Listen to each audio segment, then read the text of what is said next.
He lived alone now, consumed by his work as a local ad agent.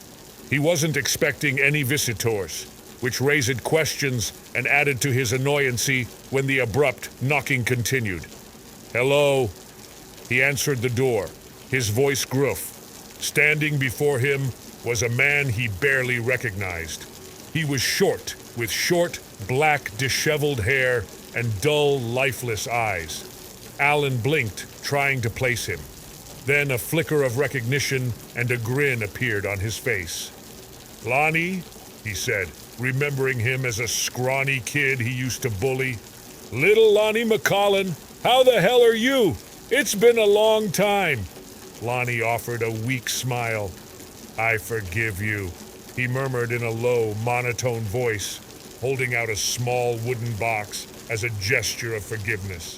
The smile slowly turned into a hellish scowl that spread across his face. He stood motionless, his arms outstretched like a grotesque statue offering a bizarre gift. "What's wrong with you?" Alan asked, taking the box reluctantly. "Do you need some help?" Lonny turned and walked off into the dark night, leaving Alan with the box and a growing sense of unease. He had always felt bad about bullying Lonny when they were kids, but he had always chalked it up to playful hazing. Now he wasn't so sure. Alan closed the door and examined the box. It was no bigger than a shoebox and surprisingly light. The lid was decorated with strange hieroglyphs and inscriptions, held shut by a single metal latch. He shook it, but it made no sound. Finding it bizarre, he tossed it aside, hoping to forget the strange encounter. He headed for the kitchen to get a drink, but stopped dead in his tracks. The wooden box was now on the counter. He turned to where he had thrown it, and it was gone. A shiver ran down his spine. He cautiously approached the box, drawn to it like a moth to a flame. Suddenly, he heard a scratching from inside, like nails scraping against wood. The sound grew louder and more desperate with every step he took. Fear turned to panic as he reached for the box tail. He turned, rage seething within him, only to find an open box. The metal latch was broken, a testament to the strength of whatever lurked within. The scratching reached a crescendo, drowning out all other sounds as an icy fear gripped Alan's heart. The air grew cold, and a sulphurous stench filled the room. Alan watched in horror as a hand, pale and skeletal, emerged from the box. Slowly, a figure followed, its lanky limbs cracking and groaning as it crawled out. Its thin frame and charcoal skin were frightening enough, but it was the creature's face that sent shivers down Alan's spine. Orange-yellow eyes, like reptilian embers, glared at him, burning into his soul. Barbed quills, partially hidden by matted black hair, sprouted from its haggard shoulders. And then the creature smiled, revealing rows of razor-sharp interlocking teeth. Words failed Alan as he stared at the monstrosity. Fear, primal and terrifying, threatened to consume him, but a flicker of defiance ignited within him. He broke free of his paralysis and ran across the hall to his bedroom. His heart pounded in his ears, mimicking the frantic rhythm of his footsteps. His mind raced, desperately trying to comprehend the nightmare unfolding before him. Self-preservation was his only guide now.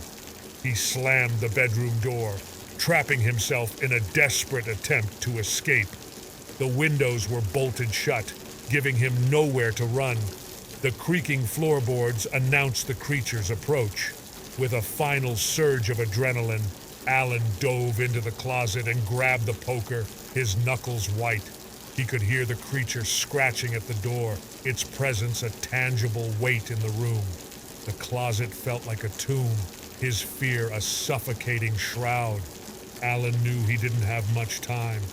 He braced himself for the inevitable, his grip tightening on the poker. the only weapon against the horrors that awaited him.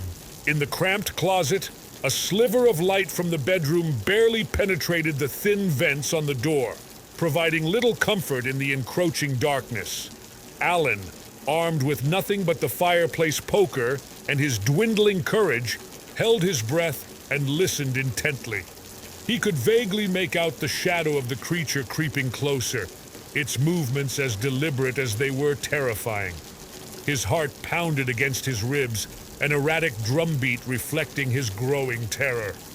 The air grew thick with the anticipation of the inevitable, and a wave of fear so strong it threatened to consume him washed over him.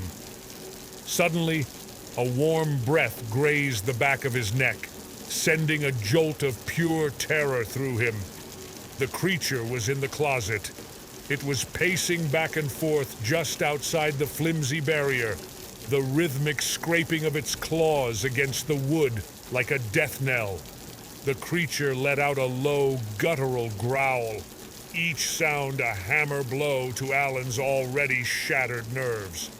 Time seemed to stretch and twist, every second an eternity of terror. With a desperate cry, he struck out into the darkness, his weapon connecting with something solid. A blood-curdling scream erupted from the darkness, echoing through the house and sealing Alan's fate. Weeks later, Alan's ex-wife, Grace, stood on the doorstep of their former home.